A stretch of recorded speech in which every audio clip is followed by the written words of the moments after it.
আপনাদের সামনে আজ আরেকটি তরুণ রোগের ওষুধ নিয়ে হাজির হতে যাচ্ছি, যেটা সচরাচর বড় একটা বই লিখেও শেষ করা যাবে না ডাক্তার ন্যাশের মতে। তাই আমি চেষ্টা করব আপনাদেরকে সংক্ষেপে উপস্থাপনা করার, অর্থাৎ এই ওষুধটির সম্বন্ধে সকলেই যেন জানি, ব্যবহার করে। সেই ওষুধটির নাম হচ্ছে বেলেডোনা।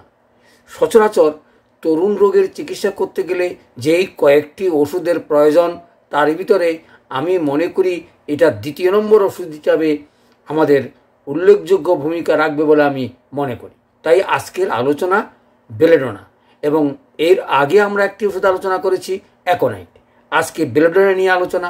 প্রথমেই চলে আসি, কয়েকটা লক্ষণ রেখেই বা মনে রাখার কথা জেনেই আমরা ওষুধ প্রয়োগ এবং কিভাবে ওষুধটা গতানুগতিক চিকিৎসা থেকে বেরিয়ে এসে আমরা জটিল জটিল রোগের চিকিৎসা করতে পারি, সেই চেষ্টাই আমি করব। তাহলে চলে আসি। সুতরাং প্রথমেই আমি আলোচনা করব 7টা লক্ষণ নিয়ে। সেই লক্ষণগুলোর সঙ্গে একটু ব্যাখ্যা করার চেষ্টা করব, সঙ্গে সঙ্গে আপনারাও মনে রাখার চেষ্টা করবেন। প্রথমেই যদি বলি, বেলেডোনা অর্থাৎ ডান দিকের ওষুধ, এবং তার সঙ্গে উত্তাপ, লাল বর্ণ এবং জ্বালা পোড়া যদি থাকে, তাহলে যে কোনো রোগেই আমরা এই ওষুধ প্রয়োগ করতে পারি। কেন এই কথাটা বললাম আবারও বলছি, ডান দিকের উত্তাপ অর্থাৎ গরম, লাল বর্ণ এবং জ্বালা পোড়া যদি বা স্পর্শকাতরতা যদি কোনো রোগের থাকে, সেটা যে কোনো রোগের হোক, আমরা বেলেডোনা প্রথমেই প্রয়োগ করতে পারি, এবং এই 1 নম্বর লক্ষণটা মনে রাখার চেষ্টা করবেন। দ্বিতীয় লক্ষণটা হচ্ছে, আমরা যদি অঙ্গভিত্তিক করি তাহলে মস্তকে রক্তাধিক্য এবং হাত পা ঠান্ডা। অর্থাৎ এই লক্ষণটা যদি কোনো রোগীর মধ্যে আমরা পাই, ওষুধের রোগের নাম চিন্তা না করেই আমরা এই ওষুধটা প্রয়োগ করতে পারি। তারপরে তাহলে মস্তকে রক্তাধিক্য অর্থাৎ মস্তকটা গরম এবং হাত পা ঠান্ডা, অধিক যদি রক্ত প্রবাহিত হয় মস্তকে সেই বা মাথাতে, সেই কারণে মাথাটা গরম হয়ে যায় এবং হাত পাটা ঠান্ডা হয়ে যায়। 3 নম্বর হচ্ছে, ব্যথাটা হঠাৎ আসে হঠাৎ যায়, অর্থাৎ যেটা চমকপ্রদ আমরা বলতে পারি, হঠাৎ শুরু হবে এবং কিছুক্ষণের মধ্যেই অথবা 2-1 ঘন্টার মধ্যে আবার চলেও যায়। এরকম ব্যথা যদি থাকে, আমরা তরুণ রোগে আমরা অনায়াসেই এই ওষুধটিকে ব্যবহার করতে পারি। 4 নম্বর হচ্ছে, লেবু খাওয়ার প্রবল ইচ্ছা। দেখুন, খাওয়ার অনেকেই অনেক রকম ইচ্ছে থাকে, আমরা সেটা জানি, এবং অনেক রোগের কথা আমরা খাওয়া দৃষ্টিও আমরা রোগ নির্বাচন করতে পারি। যেমন আমরা মনে করি ডিম খাওয়া অথবা লবণ প্রবণতা, এ সকল ওষুধ আমরা জানা আছে। কিন্তু লেবু খাওয়ার প্রবণতা বা লেবু খাওয়ার ইচ্ছা যদি কারো বেশি থেকে থাকে, আমরা বেলেডোনা ওষুধটা প্রয়োগ করতে পারি। তারপরে 5 নম্বর হলো, চর্ম লাল, চকচকে অস্বাভাবিক গরম, অর্থাৎ গায়ে হাত দিলেই মনে হবে যেন উত্তাপে ফেটে যাচ্ছে, এবং সেখানে এত গরম যে অনেক সময় চিন্তাই করা যায় না। এই অস্বাভাবিক গরম যদি থাকে এবং লাল বর্ণ যদি থাকে, তাহলে আমরা অনায়াসেই এই ওষুধটা প্রয়োগ করতে পারি যে কোনো রোগেরই। তারপরে চলে আসি 6 নম্বর, রোগীর ঘুমাইতে পারে না। এই লক্ষণের উপরে ভিত্তি করে আমি পরবর্তীতে একটা কেস স্টিং আলোচনা করব, যেটা ন্যাশ এবং লিপি সেটা সুন্দরভাবে বর্ণনা করে গেছেন। তার কারণ হচ্ছে, আমরা তরুণ রোগের ওষুধগুলো ঠিকমতো ব্যবহার করতে পারলেই আমরা আমাদের আয়ত্তে অলৌকিক ঘটনা ঘটবে, যেটা বর্তমানে অনেক জটিল রোগের চিকিৎসা সহজে আমরা করতে পারব। তাহলে তারপরে চলে আসি 7 নম্বর, শোয়ার অবস্থা রোগ বৃদ্ধি, অর্থাৎ ঘুমালেই রোগের বাড়ে। তাহলে এই 7টা লক্ষণ মনে রেখেই আমরা বেলেডোনা প্রয়োগ করতে পারি। সেই লক্ষণগুলো মনে রেখেই আজকের এই আলোচনা করতে যাচ্ছি, এবং কিছু এমন তথ্য কথা বলবো যেগুলি এর আগে কোনো দিন আলোচনা করা হয়নি। তাহলে চলে আসি, সচরাচর আমরা এ সকল ওষুধ বা তরুণ রোগের যে সকল ওষুধ ব্যবহার করি, সেখানে অনেক সময় আমরা ট্রাইয়ের কথা বলি, অর্থাৎ 3টা ওষুধ পরপর আসতে পারে, এবং কাছাকাছি লক্ষণ দৃষ্টি আমি 3টা লক্ষণের কথা মনে রাখার কথা বলবো। প্রথমেই যদি বলি বেলেডোনা, হাইসোমাস এবং এস্টোনিয়াম প্রলাপ বকার একটা ওষুধ, অর্থাৎ এই তিনটা প্রলাপের পার্থক্য জেনে রাখার চেষ্টা করবেন। বেলেডোনা, হাইসোমাস এবং স্ট্রোমোনিয়াম, অর্থাৎ এগুলো অনেকটা পাগলের ওষুধ, অর্থাৎ যেটা অনেক সময় জ্বরে প্রলাপ বকে, গা বকের জন্য ব্যবহার করে হঠাৎ করে এই লক্ষণগুলো থাকলে আমরা প্রথমেই বেলেডোনা ব্যবহার করতে পারি। তারপরের ওষুধগুলো লক্ষণগুলো আলাদা, অথবা আপনাদের জানা আছে, অথবা যারা পড়ালেখা করে জানতে চান আমার ভিডিওগুলো দেখলেই সেই ওষুধগুলোর কোথাও বর্ণনা আছে। তাহলে প্রলাপে আমরা এই তিনটা ওষুধের কথা মনে রাখতে পারি, অর্থাৎ সেখানে এই তিনটা ওষুধের ভিতরে পার্থক্য বা লক্ষণ দৃষ্টির পার্থক্য রেখেই আমরা ওষুধগুলো প্রয়োগ করতে পারি। তারপরে যেটা চলে আসে মাথায় যদি ব্যথা হয় সেটা বেলেডোনা প্রথমে আমরা প্রয়োগ করতে পারি, না হলে গ্লেনুইন অথবা মেলিলুটাস এবং অ্যামোনাইট্রেট এইগুলো ওষুধ মনে রাখা উচিত যদি আমরা ব্যর্থ হই।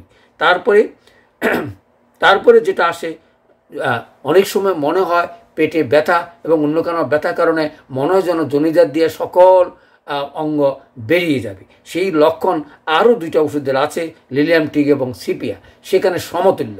কেন এই ওষুধগুলো আলোচনা করছি সেটাও আমি একটু পরে ব্যাখ্যা করার চেষ্টা করব। তারপরটা চলে আসি জনাজাত দিয়ে বেরিয়ে যাওয়ার। তারপরে যেটা টনসিল, সচরাচর টনসিলের উপরে বেলেডোনার যথেষ্ট কাজ, কিন্তু লক্ষণটা মনে রাখবেন, বারবার ঢোক গিলা অথবা গলায় যেন মনে হয় কিছু একটা আছে, এবং গলার যদি টনসিলে লাল বর্ণ হয়, ফুলে যায় বা ব্যথা করে, ঢোক গিলতে বারবারই ঢোক গিলে সে অত শান্তি পায়, কিন্তু ঢোক গিলতেই ব্যথা করে। এই লক্ষণটার উপরে ভিত্তি করেই আমরা সচরাচর বেলেডোনা প্রয়োগ করতে পারি। তার সঙ্গে আরও দুইটা ওষুধের কথা নাম মনে রাখতে পারি, সেভাডিলা, লাইসিন।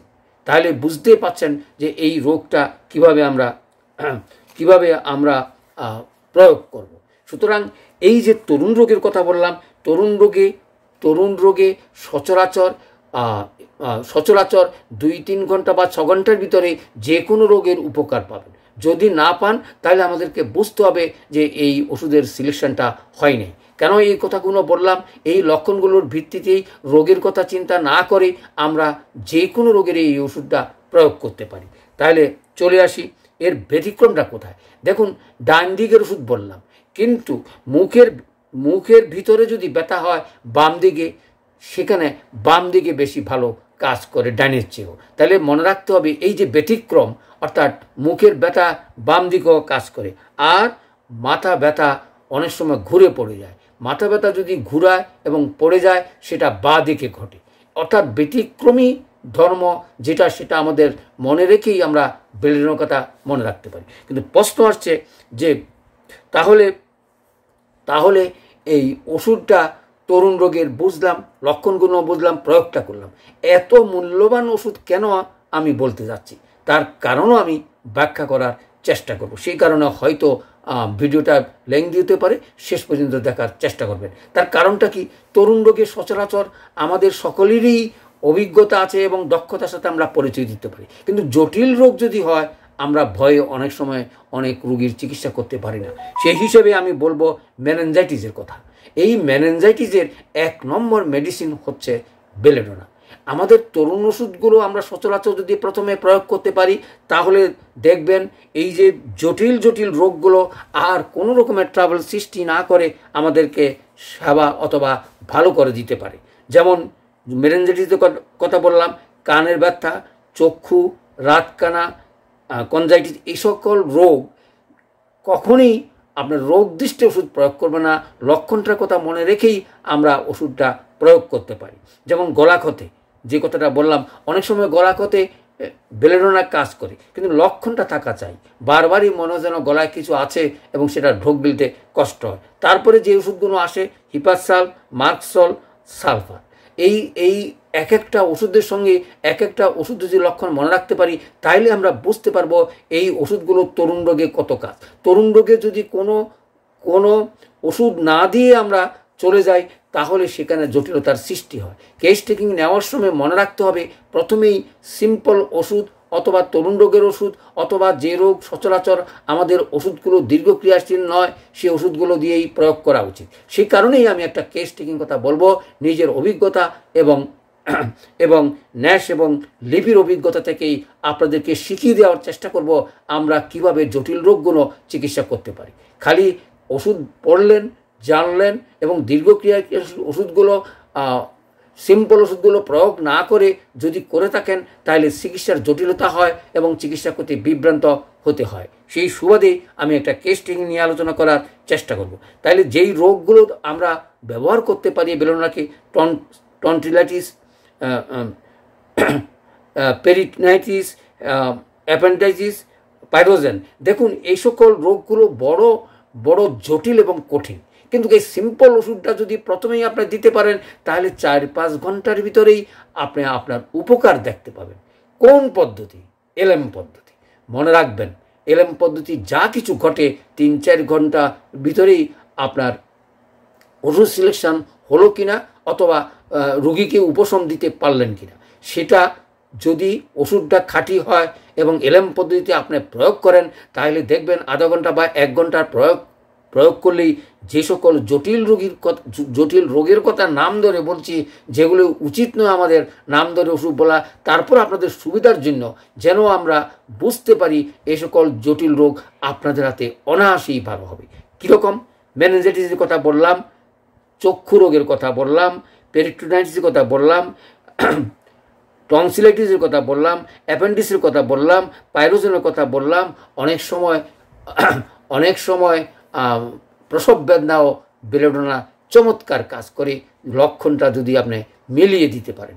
এই জটিল রোগ থেকে আমরা কিভাবে বেলোডোনা জেনে আমরা প্রয়োগ করতে পারি। লেপি একটা সুন্দর বক্তব্য দিয়েছিলেন। তিনি বলেছিলেন এই শৈলেই বৃদ্ধি, এই বৃদ্ধির উপরে ভিত্তি করে এমন একটি রোগী উনি ভালো করেছিলেন, সেটা হচ্ছে ব্রেস্টে ক্যান্সারের মতন দীর্ঘদিন ভুগছিলেন এবং সেই ভোগার কারণেই এই লক্ষণটা ভিত্তি করেই উনি ওষুধটা প্রয়োগ করেছেন, রোগীটা ভালো হয়ে গেছিল।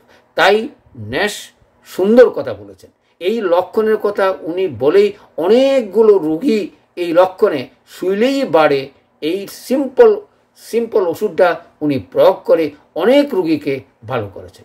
তাইলে আমরা বুঝতে পারলাম এই সকল রোগগুলোর কোনো একটা লক্ষণ কথা ভিত্তি করে আমরা যদি প্রয়োগ না করে যাই তাহলে জটিল থেকে জটিল রোগগুলো হয়ে যায়। তার কারণটা আমি ব্যাখ্যা করার চেষ্টা করব।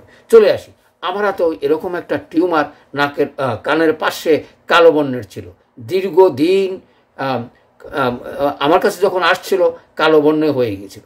তার কারণটা হচ্ছে বেলোডোনার হয়তো কেসটা চলেই গেছিল, এটা পাকেও না বসেও না, কিন্তু আমরা সিলেকশন করে যখন বেলোডোনা প্রয়োগ করলাম সেই 2-4 পাওয়ার অর্থাৎ M1 M2 বা M3 M1 M2 তাতে করে তার এই টিউমারটা চলে গিয়েছিল। এই জন্যই বলছি লক্ষণগুলোর উপরে জোর দিয়েই জটিল থেকে জটিলতর রোগগুলোর কোনো কথা চিন্তা না করে আপনি প্রয়োগ করবেন। অনেক সময় দেখবেন এই মেনিনজাইটিস রোগটি ভালো করতে এলোপ্যাথিকেরা অনেক সময় স্টেরয়েড বা হাই ডোজ অ্যান্টিবায়োটিক ব্যবহার করে থাকে, কিন্তু আপনাদের হাতে এই বেলোডোনা অথবা আমাদের তরুণ রোগের চিকিৎসা করতে গেলেই রোগীর কোনোদিনই জটিলতা হয় না। অর্থাৎ এই ওষুধগুলো যদি প্রথম থেকে আপনি প্রয়োগ করেন তাহলে জটিলতা আসে না। আর জটিলতা যদি আসে, কোনো রুগী আপনার কাছে আসে, আপনি মেনিনজাইটিসের রুগীও আপনি M1 M2 দিয়েও ভালো করতে পারবেন যদি সেটা লক্ষণ মতন আপনি প্রয়োগ করতে পারেন। প্রশ্ন আসে, স্যার লক্ষণ তো এত কিছু মনে থাকে না, কিন্তু মনে রাখবেন এই যে আমাদের এই যে ওষুধগুলো, যে সিম্পল ওষুধগুলো যদি ঠিক মতন প্রয়োগ করা হয় রুগী জটিল থেকে জটিলতর হয় না। আমার হাতে যদি ভালো হয় আপনার হাতেও ভালো হবে। তাইলে আজকের এই সুন্দর টেস্টিংটা এবং ব্যতিক্রমের কথাগুলো মনে রাখার চেষ্টা করে ওষুধটা প্রয়োগ করার চেষ্টা করবেন। সেজন্য ন্যাশ বলেছে যে একটা ভলিউম লিখলেও বেলোডোনার কথা বলে শেষ করা যাবে না। বিভিন্ন রোগে আমরা কাজ করতে পারি এই লক্ষণগুলো যদি আমরা মনে রেখে প্রয়োগ করতে পারি।